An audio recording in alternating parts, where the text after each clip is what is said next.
The work in the ports has always been a hard, unsafe and dangerous task. In the past, with miserable wages, irregular schedules and discontinuity at work, a dock worker didn't encourage their children to follow their occupation.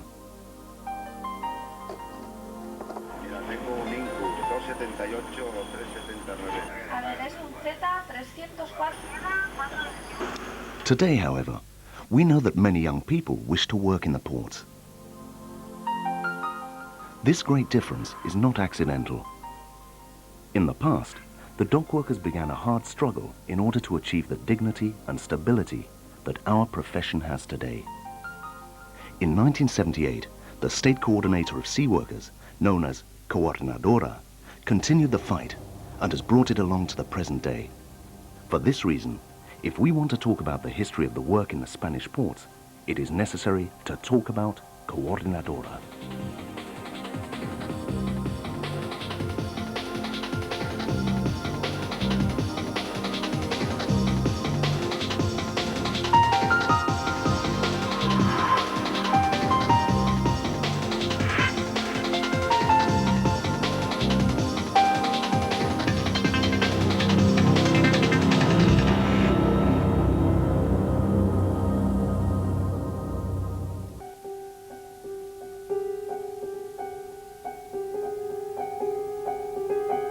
Formerly, the recruiting system in the ports was not organized.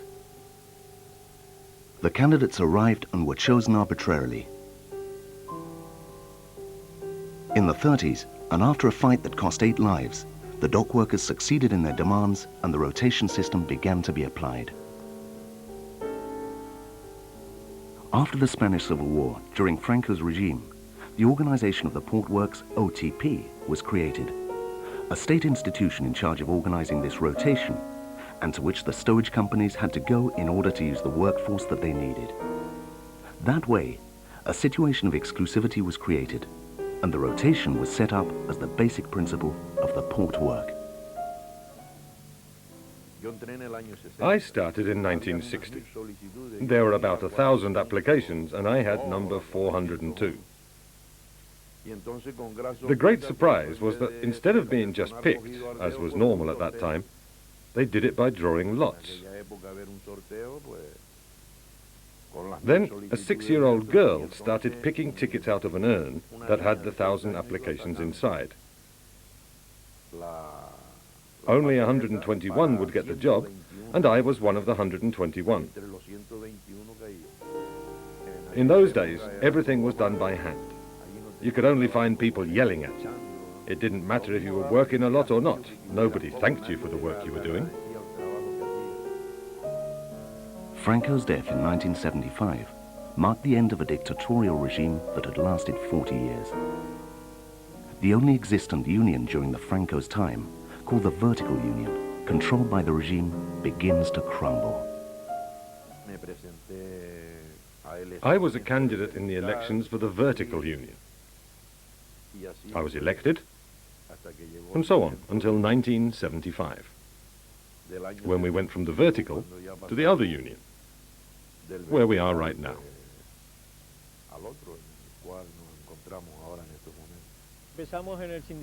We started inside the vertical union that was the only possibility that existed at that time, and right from the beginning we started to fight to destroy vertical syndicalism.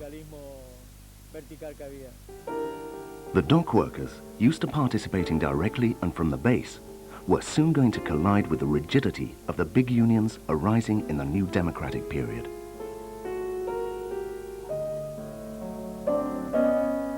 Many preferred other union tendencies more given to assemblies that had also appeared during that stage.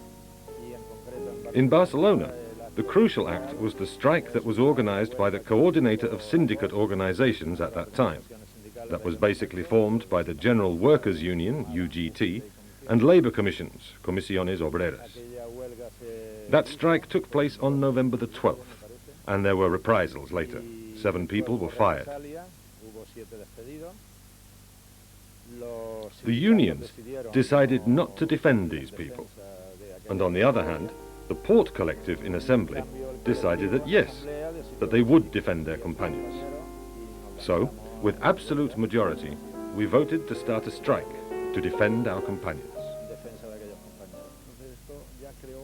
This already created a certain rejection towards the big trade union organizations, and we said, if we've had to create an organization in order to work by ourselves, let's create our union, and in any case we will obtain agreements with other unions, but we will have the control and we will take the decisions from the delegates' assembly.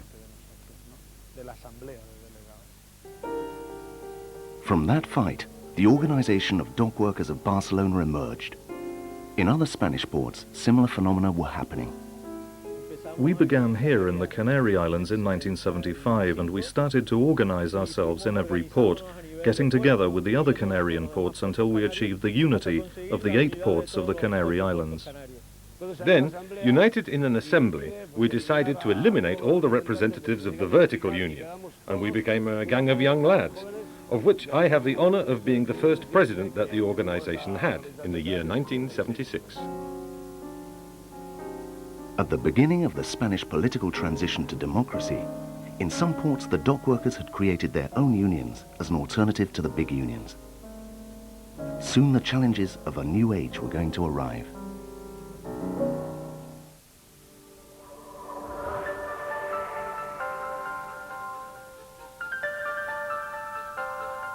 The Spanish transition didn't mean changes only for the workers.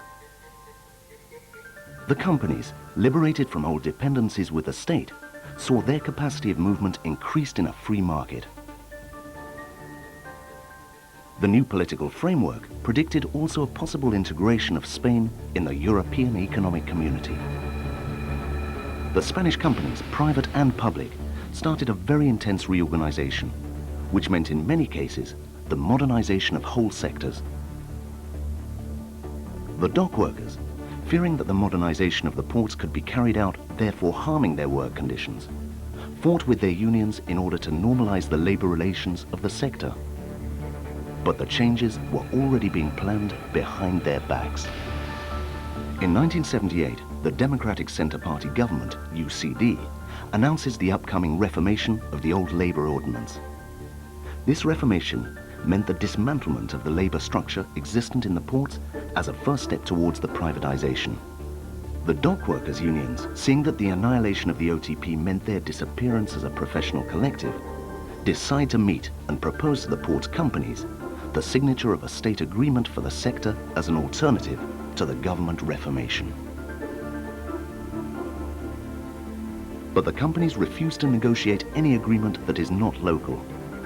They know that the elimination of the OTP means being able to get workers where they want and at the price that they want. They avoid generalizing any negotiation in order not to favor the union among dock workers.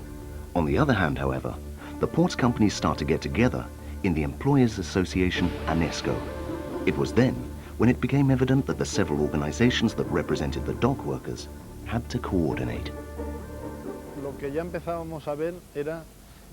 We began to realize that if we didn't build a state organization, each port would be a small world in itself, and therefore we would not have much future as a profession. In 1978, we started to build what today is the Coordinator. We started by joining Barcelona, because there were already some important ties of solidarity and understanding between both ports. We joined the Coordinadora from the beginning in the assembly that took place in Cartagena, later in La Coruña, and then in Alicante, and then the evolution of the union started inside the Coordinadora. In this process, which started in May 1978 in the Alicante encounter, until December of the same year in Madrid, most Spanish ports joined the new state coordinator of dock workers. The coordinator is born with these clear ideas: to maintain a common labor frame and to fight united, to defend the rotation and other dock workers' working conditions, to promote the formation in order to become the best in their sector. The immediate operative objectives of the coordinator were to be recognized as union representatives and as spokesperson in front of the OTP, to coordinate the fights on a national level and to channel the help of the dock workers from other countries.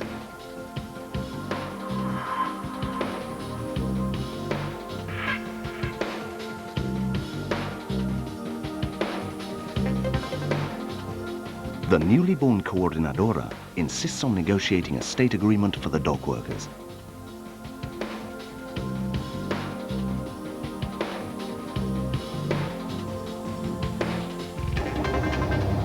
The companies respond with minimum wages, with the closing of the Ports Employers Association and hiring scabs. When we started the strike, we thought that everything was going to be sorted out in 3 days. 3 days went by, and then 4 days, 5 days.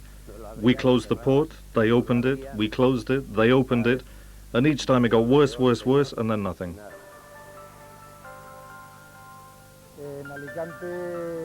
In Alicante, there was an alternative port, a little port, Denia, and we found out that loaded ships were leaving for the Balearic Islands from Denia. We were having that wild strike.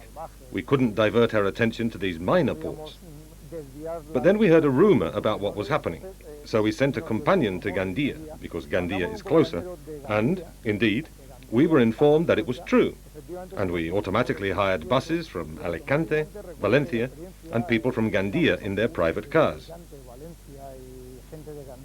This way, people from the 3 ports of the community of Valencia paralyzed the port of Denia for 2 nights.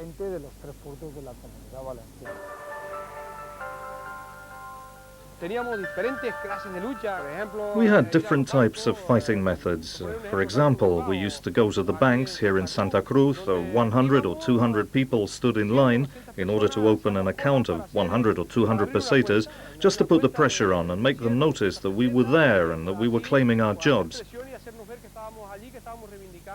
And then the same thing used to happen in the shops. We looked at all the sizes of the trousers, all the sizes of the shirts, and then we left without buying anything.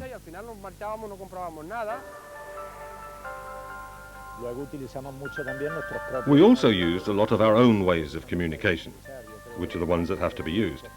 I believe that the workers have to generate their own labor press, don't you think? We printed thousands of pamphlets. We attended every public or collective act, if it had to do with the unions, or parties, or district groups, or neighbours associations, whatever. We were always there, explaining our conflict and our reasons. The action of the dock workers is strong and coordinated. The demonstrations are continuous all over Spain.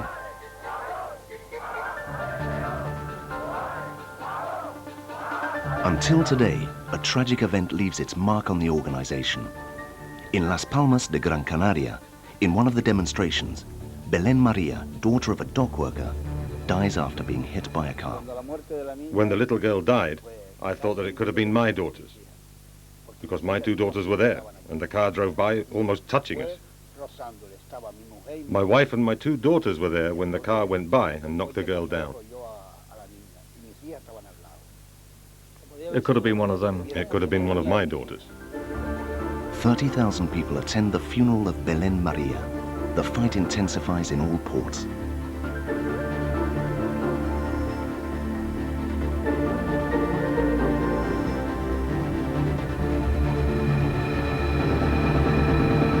Some companies accept the application of the agreement if the dock workers cease the actions against them, as finally happens. This causes a domino effect, and in the end, all the companies end up signing. The fight for the agreement has lasted almost a year and a half. However, the taste of victory doesn't last long. UNESCO, beaten in the field of syndicalism, attacks now in the political territory. After 1 month, the Council of Ministers of the UCD government approves the law of restructure of the ports. Around 12,000 dock workers were going to be left without a contract. Their only possibility will be in that the stowage companies hire them in each port in the conditions that they decide. In 1980, the UCD brought out a decree by which they converted the OTP into a special employment office. Therefore, we were all out of a job. We didn't have a company. We didn't have anyone to turn to. I understood then that it was a fight for survival. It wasn't about rotation, or about unity, or about professionalism. It was about surviving. Coordinadora drafts a document urging the companies not to apply certain aspects of the decree. Immediately after, they start an indefinite strike against the companies that don't want to sign that document. The administration thinks that the dock workers, tired from the hardness and the duration of the previous fight, won't resist this situation for long, so it responds firmly. But the answer of the dockers to the decree is still more organized than the one before the agreement. We even collectivized salaries, because at that time, both the companions discharged and those of us that were working, and also the ones that had been sanctioned, we all earned the same absolutely every day. Those who worked gave all their salary, their entire wage, and then, through some delegates, that wage was distributed in equal parts among all of us.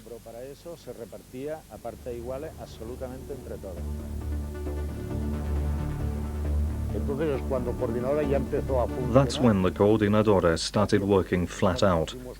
It's when we realized that this was a frontal attack, and then we opposed the administration head-on. In the port of Barcelona and in Valencia, it was every man for himself. It was a fight, how can I put it? It was a fight to the death. The fight that we started in Bilbao was that we had a competitive port called Pasajes that was all integrated into the union center of UGT. Pasajes boycotted us, and the decision that we took, amongst others, was to get buses, cars, and go to Pasajes and paralyze the port of Pasajes. Another of the decisions that we took was to rush into the Chamber of Commerce and to take everybody out to the street, kidnapping the manager. Wow, 50,000 ideas to make them respect us and stop the decree.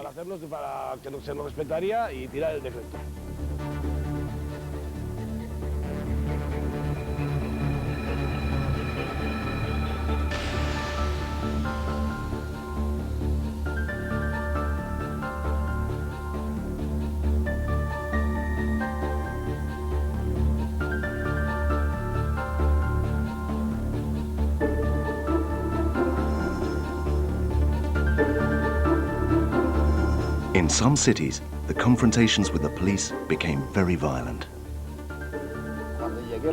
When we arrived at the door, the captain of the police said to his men, "Go and get him." And they started to punch us, and we punched the police. Later, the police followed us, running along the beach.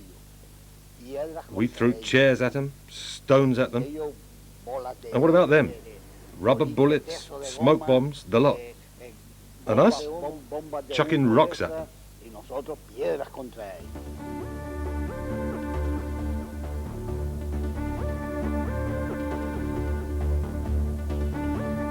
The fight against the scabs was equally hard.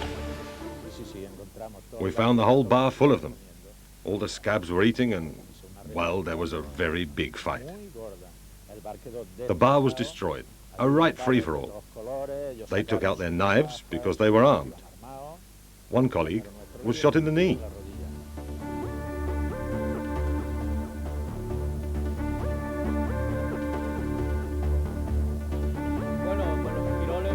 Well, with the scabs, of course, the usual business.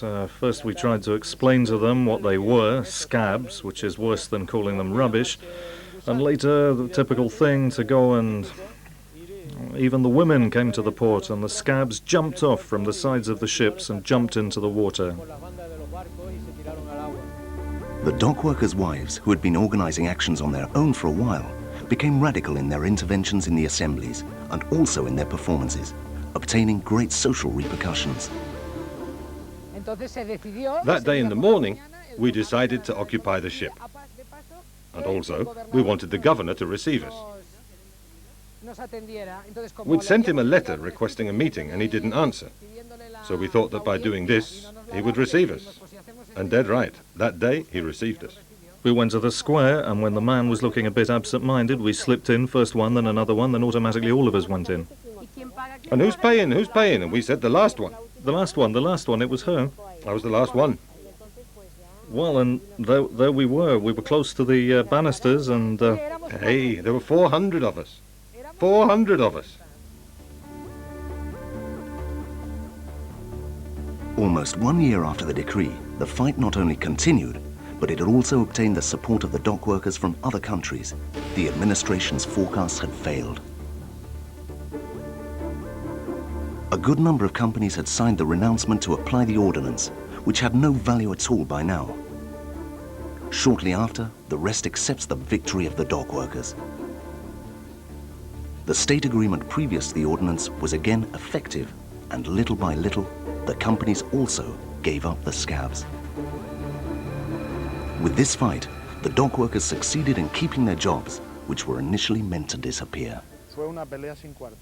It was a no-holds-barred fight. I reckon we destroyed the port. The port was left without a future. I mean, those were really important moments. In the end, we won all the court cases. I think it's better if the technicians explain what happened. We took care of the union work, they took care of the counseling work. The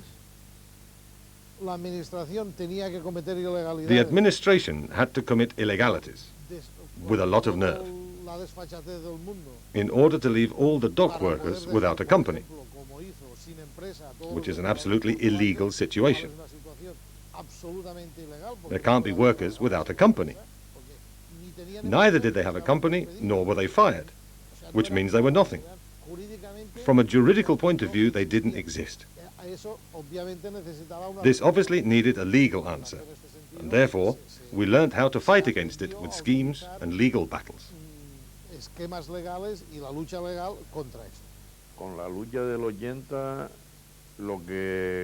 In the conflict that took place in 1980, I believe that we managed to put a stop to our own destruction.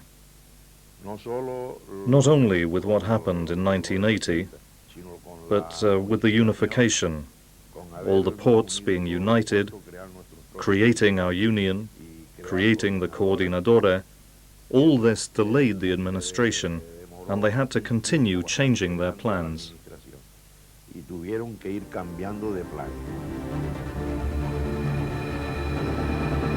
The conflict of the year 1980 in the port sector was used to show the companies and the administration that it was not possible to approach port restructuring without the dock workers united under a strong union with its own autonomy.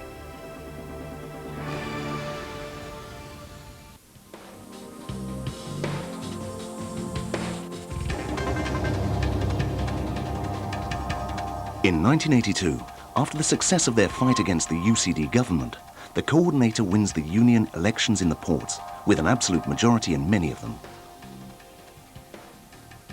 The government, about to celebrate legislative elections, decides to give up on the direct confrontation with the dock workers and waits for a slow death of the organization of the port works. The administration slows down and even abandons its responsibilities in the OTP, delaying payments, reducing the administrative personnel. They even stop taking care of the maintenance of their premises and offices. In some ports, the abandonment is such that their own dock workers have to get organized, taking turns of maintenance and administration. In this stage, Coordinadora extends the union activity into the few ports that were not organized yet, reinforcing the committees that already existed. Also, it maintains a continuous collaboration with the other union organizations during that period, and gets focused on international relations.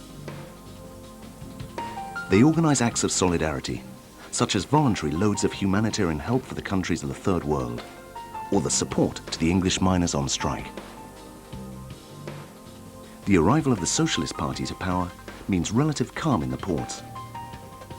Coordinadora takes advantage of it in order to spread and consolidate the organization. But the peace is not going to last long.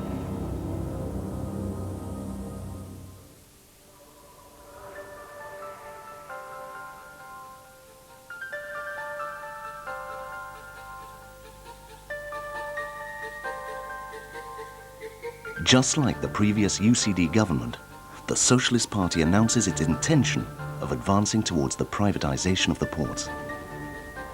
At the end of 1984, the general management of the ports announces the upcoming ratification of a new law of port reformation. The document includes the disappearance of the OTP as a first step. But this time, the government proposes a plan to give new jobs to a part of the dock workers who would become permanent staff of the port companies. The rest, just as the previous decree predicted, would be on the dole, but this time with an unemployment subsidy. The document doesn't mention what would happen with the agreements in force at that time, nor who would take responsibility for the payments for antiquity in the case of the people who had new jobs. Without waiting for the new law to be published, the dock workers decide to mobilize.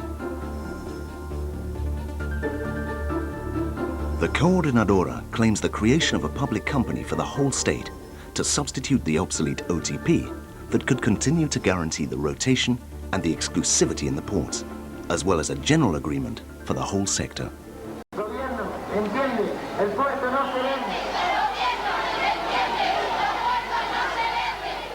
But this government doesn't listen either.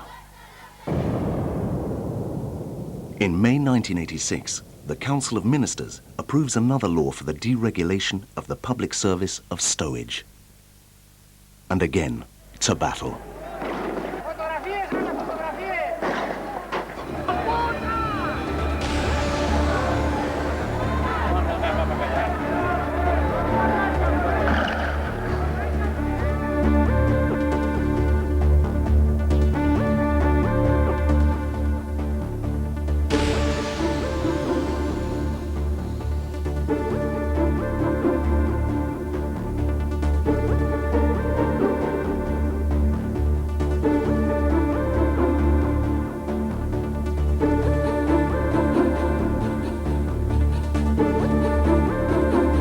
Because of the duration and violence of the conflict, the port companies start pressuring the administration to solve it.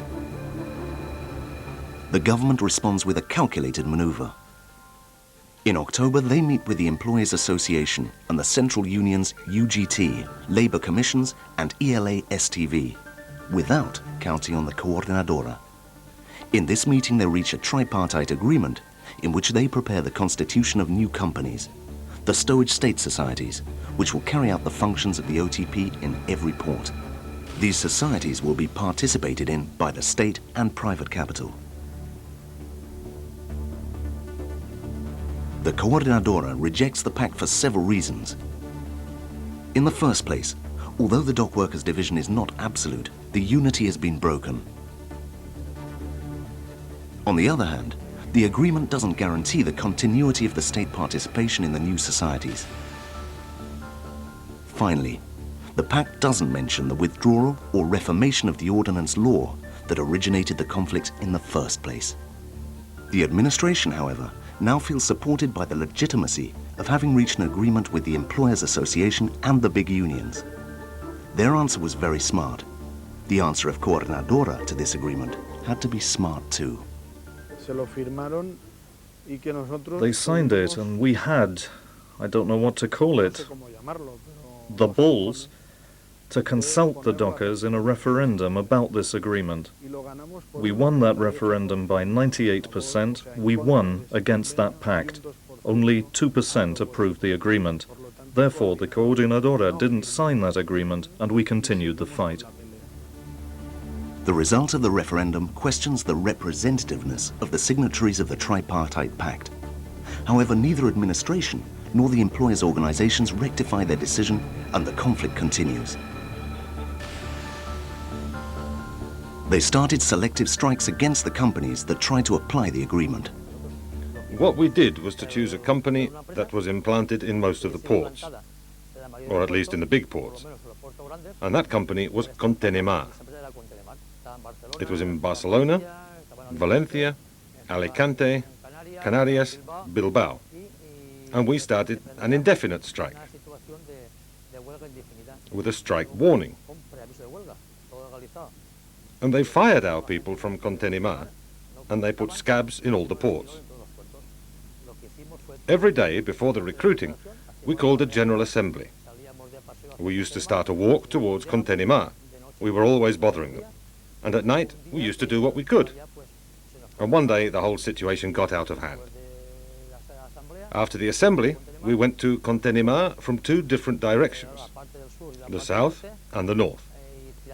We knocked down the barriers, we entered into Contenimar. The scabs went straight into the water, but that had already been anticipated by the forces of law and order. Tear gas, rubber bullets were coming at us from everywhere. There were 10 people arrested here in Valencia.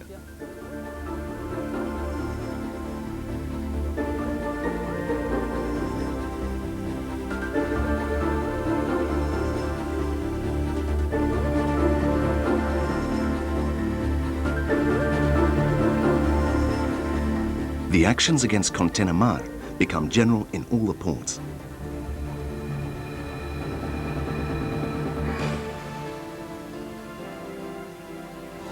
After 6 months of strikes and confrontations, Contenimar accepts the validity of the collective agreements and cancels sanctions and dismissals. In spite of this step back by the employers' associations, the administration forces the situation, insisting on the validity of the tripartite pact, and creates the first stowage societies. This decision increases the confusion in the ports. In the meanwhile, other sectors start suffering the consequences of the conflict. Colleagues came from other companies, they started turning up, also from the company's committees, telling us, hey, they're going to close the company. All the companies which were completely dependent on the work of loading and unloading in the docks were about to close. It was already very serious. This was happening in Vizcaya, with the risk of finishing off the whole industry. The situation required a deep analysis. Coordinadora needed several debates and assemblies in order to decide their answer. Well, they begin to say that it's no longer possible to ask for all or nothing. It's accepted that when you use that strategy, you usually get nothing, and the all remains for better times. This was understood in this way. Coordinadora finally decides to accept the creation of the stowage societies if 3 conditions are completed. The participation of the state in the societies must be majority. The main conditions of the dock workers' agreement will be negotiated on a state level. Permanent workers and rotary workers must have a contract with the stowage society. Releasing the permanent workers of a company from the economic maintenance of the stowage societies created a situation, in the short term and the medium term, of the total dismantling of the society, not being able to financially support it, which meant that the wages of the rotary worker were much more costly than those of a permanent worker. This was another obstacle that the system had to face.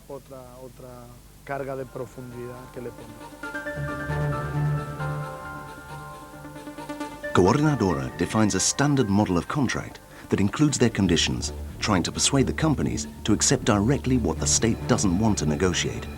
The conflict in the ports doesn't stop.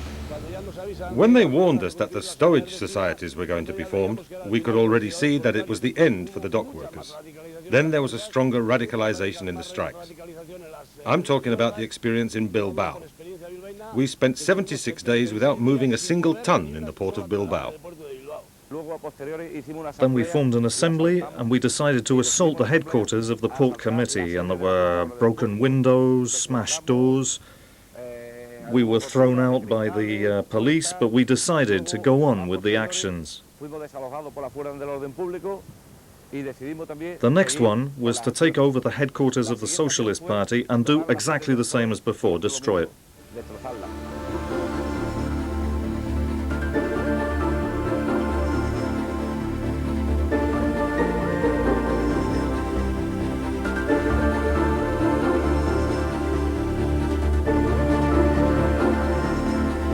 At the end of 1987, the government and UNESCO finally accept to negotiate the conditions proposed by Coordinadora.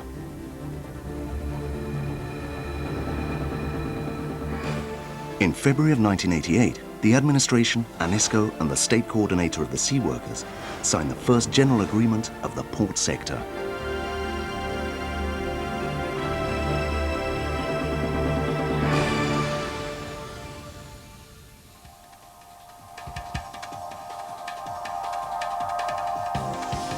The signature of the first general agreement facilitated the setting of the stowage societies, maintaining the unity of dock workers collective. A mixed commission was created that supervises every month the application of the agreement. The personal regulation was postponed until its negotiation in a second general agreement 5 years later.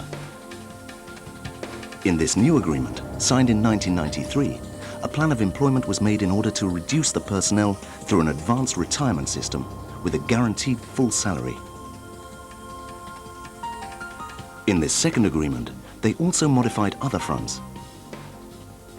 They guaranteed the exclusivity of the stowage societies to carry out the tasks of loading and unloading. They recovered some of the complementary tasks that the restructuring wanted to liberalize. The system of professional formation was regulated, as well as the disciplinary regime and the union rights. They started to apply the logistic and geographical mobility, and they decreased the rigidity in the composition of the work teams. Finally, in a new stage of labor relations based on negotiation and social dialogue, it was possible to begin the sector's renovation that the different governments had wanted to impose by force some years previously.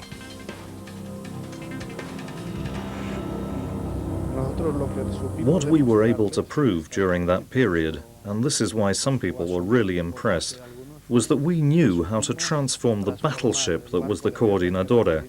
It was a battleship with cannons sticking out everywhere. All we could think about was how to defend ourselves. We learned how to convert this battleship into a merchant ship, a working ship, where goods were being loaded and unloaded and where people were negotiating. They couldn't understand that, why we were making pacts without giving up anything important. We were negotiating incidental issues.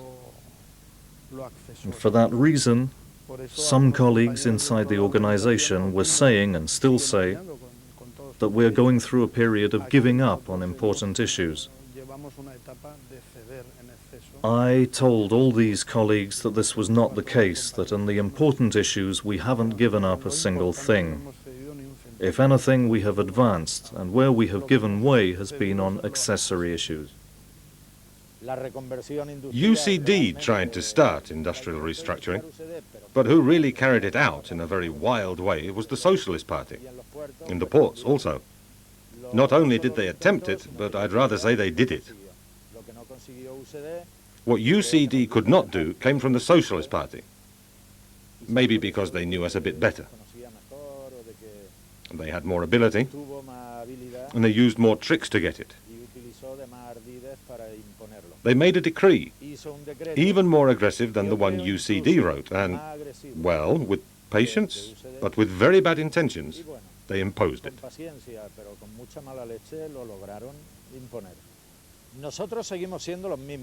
We're still the same, but I believe that the landscape has changed drastically. I think that now it's all about defending what we've got, that is the stowage societies, our companies.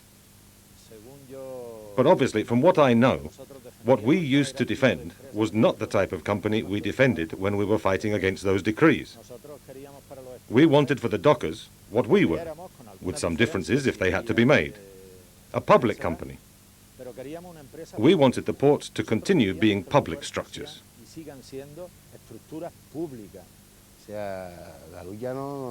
I mean, the fight hasn't stopped. It continues. The thing is that we've changed our way of fighting, of course. We've learned something. The thing is that when they attack you again and again, then you start thinking about it.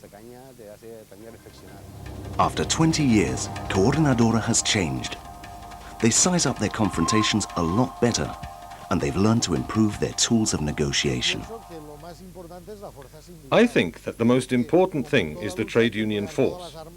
But as in any fight, it is necessary to use the weapons that are at hand. And one of those weapons is the legal weapon. Therefore, it is necessary to use it too. And it is necessary to use it in such a way that it won't diminish the organized union fight. That is much more important. This means that this has never been a service union. This has always been a real syndicate.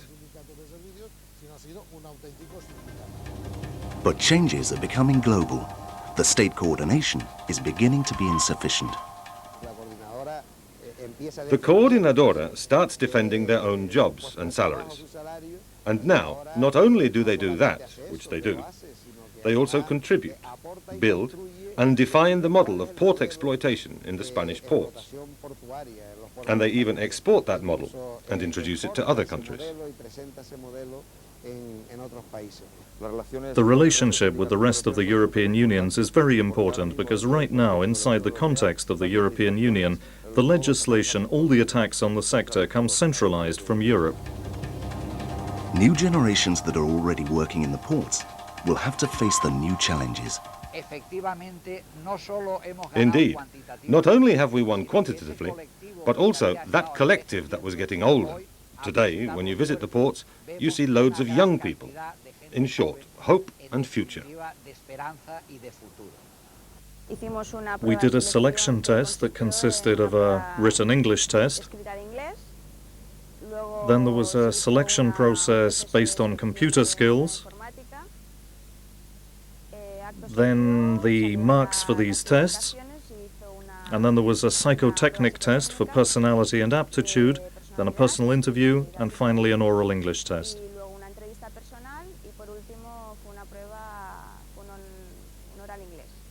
I'd never thought about working here in the port, but when they started needing people, and I saw I had the requirements needed, I thought, why not? I didn't think about whether other women had worked here before. It's much better than what I expected. I believe that for years now in Coordinadora, we have known that if there is no professionalism, it's going to be hard to keep this situation and this salary. Therefore, it is right that we continue to select high-level personnel, because that is the only way we have to defend and consolidate our jobs. I don't see any other way.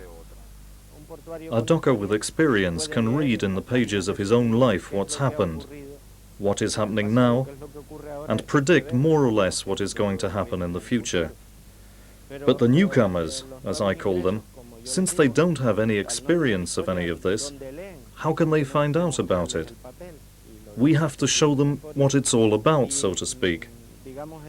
We could say that this is the most important challenge for the next 5 years. Coordinadora must remember its history and learn from its older militants' experience, some of them gone forever, in the continuous fight for the dignity of this profession. What we thought, and still think, is that while we are united, it is going to be hard for them to divide us. They could divide the societies, which is what they've done. Each society is a different company, such as Las Palmas, Barcelona, Valencia or Cadiz. But what they haven't been able to change is our organization. We still have the same idea, with ups and downs, with criticism towards certain ways of acting, but this is still the same organization that we created.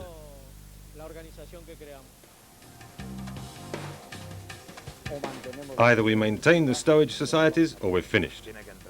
We need more people coming in, even if our salaries go down a bit, so that the staff can get the rest that they really need. In the outline agreements, there's always a part that sounds very nice, but when you apply it to the ports, it's not as complete as we would like. There is the possibility, and this is what the employers' organizations would really like to see, that new temporary agencies will show up, providing them with cheaper, unregulated workers.